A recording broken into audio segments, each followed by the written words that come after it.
Hello friends, नमस्कार। मेरा नाम शशिकला कनौजिया है और आप देख रहे हैं जोश लीगल नॉलेज। और आज की इस वीडियो के अंदर हम इंटरनेशनल की जो सीरीज को स्टार्ट कर रखी है हमने, उसकी वीडियो हम बनाने जा रहे हैं। सोर्स ऑफ इंटरनेशनल लॉ इस पूरी वीडियो के अंदर हम पढ़ेंगे। तो स्टार्ट करते हैं। आई होप आप लोगों ने अपना पेन और अपनी कॉपी अपने पास रख ली होगी, साथ साथ में आप नोट्स भी बनाते जाए पोस्ट कर।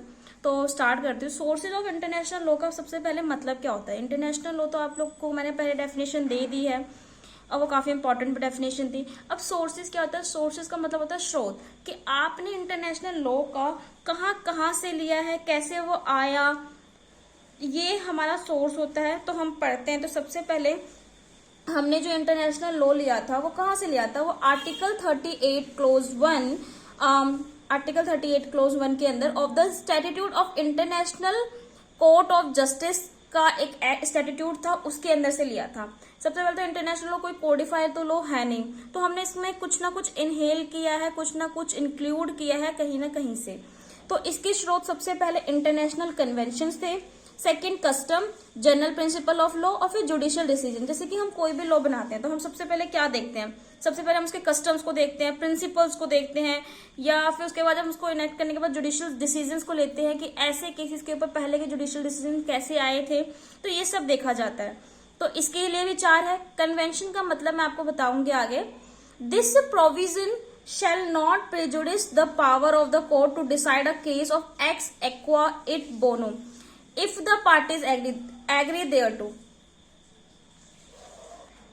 देखो, इस प्रोविजन के अंदर बताया है कि ये प्रोविजन जो है shall not prejudice the power of the court to decide a case। कोई कोर्ट के पास पावर नहीं है कि वो डिसाइड करे, बट वो क्या करेगी, ये पूरा टोटली डिपेंड करता है पार्टीज के ऊपर कि पार्टीज एग्री हो रही है उस प्रोविजंस को कि नहीं हो रही है।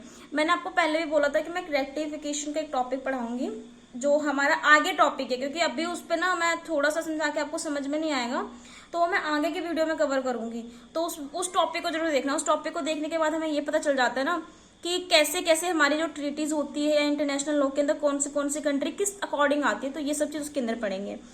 तो एक्स एक्वा इटो बोनो का मतलब होता है a tribunal consideration of a dispute according to what is fair and just given the particular circumstances rather than strictly according to the rule of law. इसमें बता रखा है जो ये जो लैटिन है, इसका मीनिंग होता है कि कोई भी अगर डिस्प्यूट अराइज हो रहा है तो उसके किसको देखेंगे, उसको फेयर जजमेंट देने के लिए हम उसके सर्कमस्टांसेस को देखेंगे। Rather to the strict rule, कोई स्ट्रिक्ट रूल नहीं देखेंगे, हम सर्कमस्टांसेस देखेंगे। मतलब मान लो मैंने कोई एक लॉ लॉ करवा दिया कि जैसे कि अभी हिंदू मैरिज एक्ट में हुआ है कि लड़कियों की भी एज 21 होनी चाहिए।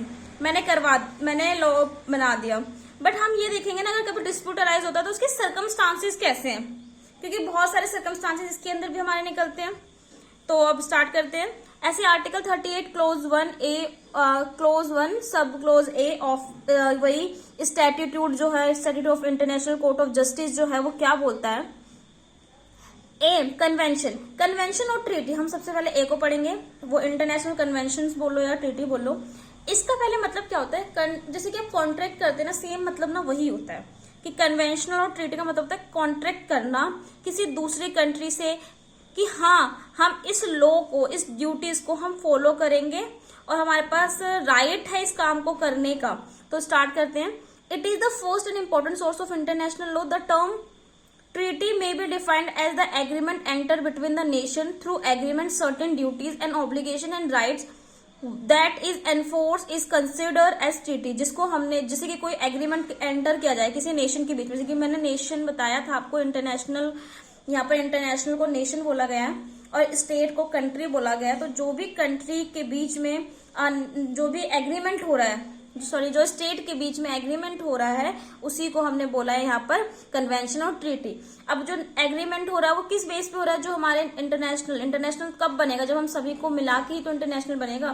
तो जो भी वो लॉ बता रहे हैं और उस लॉ को आप एग्री कर रहे हो कि हाँ इस चीज को करेंगे, हम ऑब्लाइज हैं, ऑब्लिगेशंस आप दे रहे हैं अपने राइट्स एंड ड्यूटीज की, तो आप उस ट्रीटी के अंदर इंक्लूड है। Treaty is also known as convention, agreement, protocol, journal, act, charter, statute, declaration and covenant.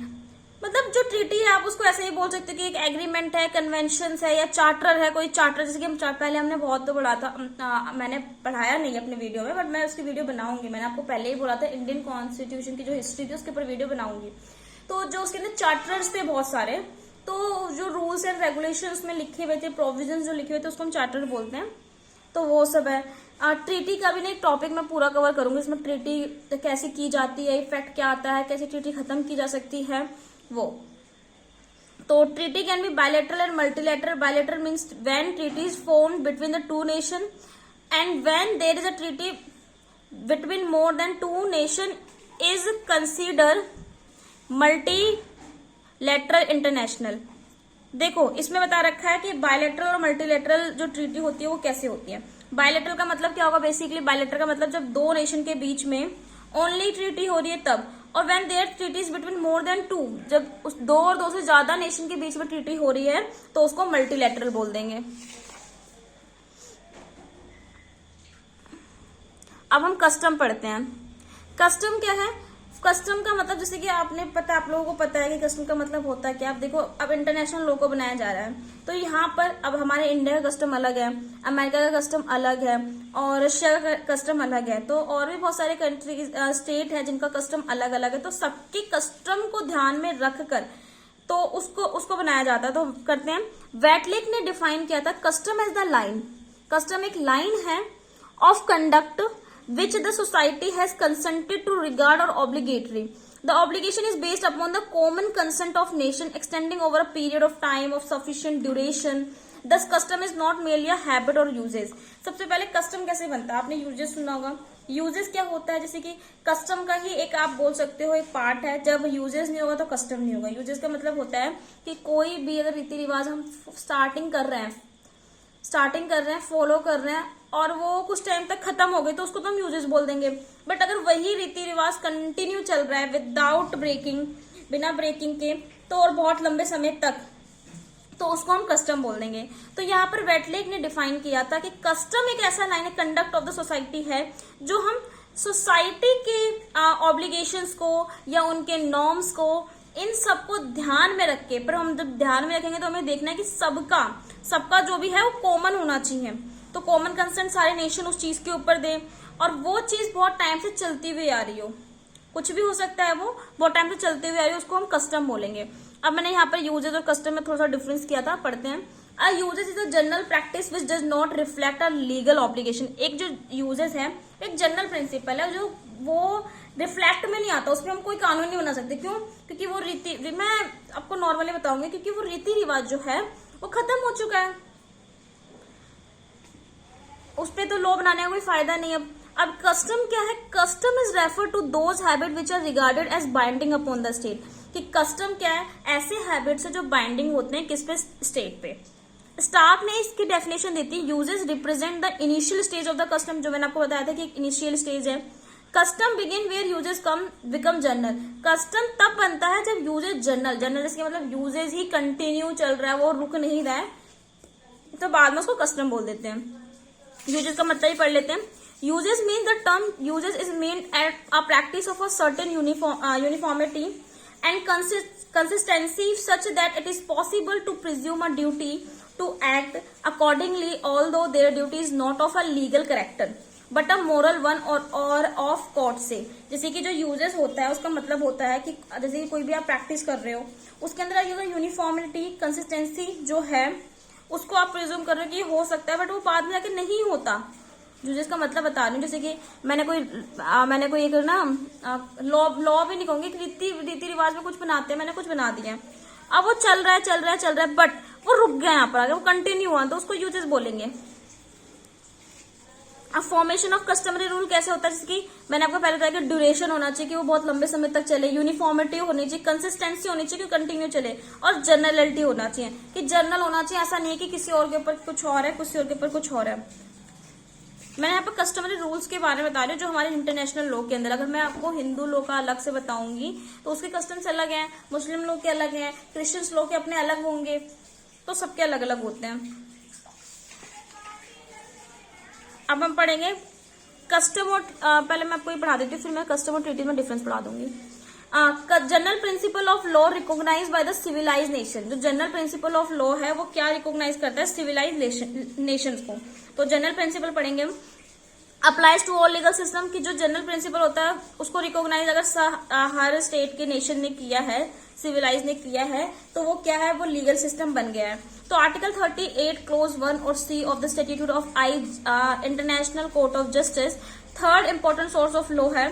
General principle of law is a source which present comes after treaties and custom. ये treaty पहले सबसे पहले treaties होनी चाहिए, फिर treaty जब हम लेंगे तो ट्रीटी में हम क्या देखेंगे, हमारा जो कस्टम है वो उस पर हम एग्री होने चाहिए।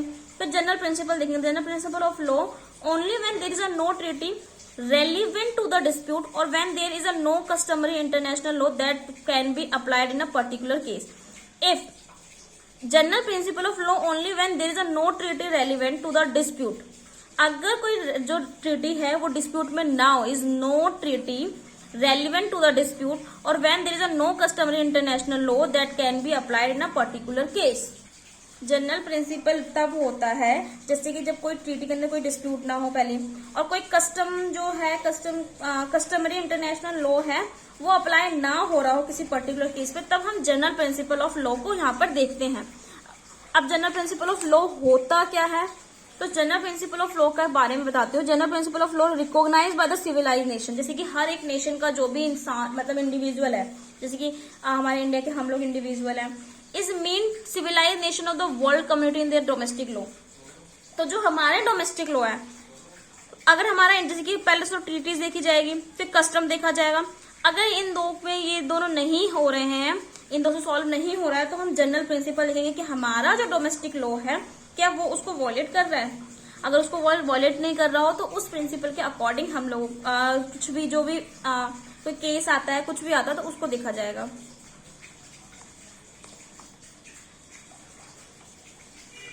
मैं प्रिंसिपल यहाँ पर है, before any such principle is applied by the court certain consideration are taken. A rule is a general principle of law that is not a limited in the scope. Limit नहीं है क्योंकि हम domestic law को भी देखते हैं। The rule is recognise by the state. The word recognise presuppose the existence of the rule in the municipal law. जो municipal law है, म्युनिसिपल लॉ हमारे कौन से लॉ होते हैं वो मैं आगे बताऊंगी। म्युनिसिपल लॉ हमारे डोमेस्टिक लॉ को ही बोलते हैं कि स्टेट के जो भी स्टेट के अंदर म्युनिसिपल लॉ होते हैं उसको प्री सपोज करते हैं, उसको सपोज करते हैं और उसको रिकॉग्नाइजेशन देते हैं। The rule is recognized by most of the state if not by the state of the world of community. जो भी रूल्स होते हैं वो हमारा स्टेट ही रिकॉग्नाइज करता है, सारे स्टेट नहीं करते। हमारे जो इंडिया के रूल्स रेगुलेशन है वो कोई और क्यों करेगा। तो ये है, और एक है जुडिशियल डिसीजन। जुडिशियल डिसीजन का मतलब होता है the subsidiary and indirect source of international law. जो आर्टिकल 38 क्लोज 1 सब close D of the OS statute of international court of justice define the judicial decision. The decision of the court do not create any president. जैसे कि judicial decision बहुत important होता है कि उस चीज के ऊपर कोर्ट की क्या डिसीजन थी, तो वो है। अब इसमें हम कुछ पढ़ते हैं। Contribution of the flowing consider पढ़ते हैं। International court of justice, award of international tribunal, decision of the municipal court, decision of the regional court. अब इसमें ये बोल रखा है कि जुडिशियल डिसीजन हम किसके डिसीजन को हम बहुत ज्यादा वैल्यू देंगे, क्या मानेंगे। तो ऐसा थोड़ा ना कि वो नॉर्मली कोर्ट को मानेंगे। तो इसमें बता रखा है कि कॉन्ट्रीब्यूशन हम कहाँ से कंसीडर कर सकते हैं। अगर इंटरनेशनल कोर्ट ऑफ जस्टिस ने भी कोई डिसीजन पहले दिया हुआ है तो उसको भी हम मान सकते हैं। जैसे कि टॉर्ट है हमारा, tort is totally depend on the cases. जो प्रेसिडेंट केसेस होते हैं, जजमेंट्स होते हैं, हम उन्हीं को फॉलो करते हैं इसके अंदर। तो यहाँ पर भी यही होता है कि इंटरनेशनल कोर्ट ऑफ जस्टिस के कोई भी अगर जुडिशियल डिसीजन आया तो हम उसको भी मानेंगे इसके अंदर। इंटरनेशनल ट्रिब्यूनल ने कोई अवार्ड पास कर दिया उसको माना जाएगा। म्युनिसिपल कोर्ट ने कोई डिसीजन दिया, म्युनिसिपल कोर्ट कौन से हो गए आप हमें को कमेंट करके बताएं। रीजनल कोर्ट जो है डिसीजन दे उसको भी हम कंसीडर करेंगे एज अ जुडिशियल डिसीजन के अकॉर्डिंग। एक लास्ट में और है, जैसे कि मान लो अब राइटिंग ऑफ जुरिस्ट और वर्क ऑफ जुरिस्ट। अब क्या होता है, अब हमें जनरल प्रिंसिपल देख लिया, जुडिशियल डिसीजन देख लिया, तो भी वो हमारा जो डिस्प्यूट है ना वो सॉल्व नहीं हो रहा। तो हम क्या देखेंगे, जो हमारे जुरिस्ट ने बुक्स लिखी हैं उस बुक्स में क्या उन्होंने लिखा है उसके अकॉर्डिंग हम किसी को क्या मतलब जो डिस्प्यूट है उसको रिजॉल्व करेंगे। तो पढ़ते हैं juristic work are not an independent source of law. Independent source of law नहीं है। और their writing make it easier to frame a particular rules, की जो भी वो राइटिंग में लिखते हैं वो काफी इजी होता है, उनको हम रूल्स में कन्वर्ट कर सकते हैं. Justice Gray observe in the Paquete Habana case of the United State of Supreme Court में उन्होंने क्या देखा था, उन्होंने देखा था where there is a no written no controlling executive और लेजिस्लेटिव एक्ट और judicial decision, resort must be had to the custom and usages of the civilized nation and as evidence of these to the work and commentators who by year of labor, research and experience have made themselves peculiarly well acquainted with the subject of which they treat.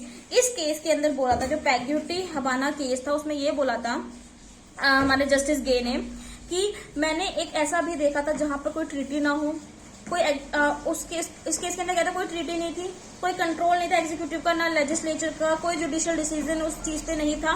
तो custom and usage जो हमारा ना must be had to the custom and usages of the civilized nation and as evidence of this to the work and commentator who by year of labour, research and experience have made themselves peculiarly well acquainted with the subject to which they treated.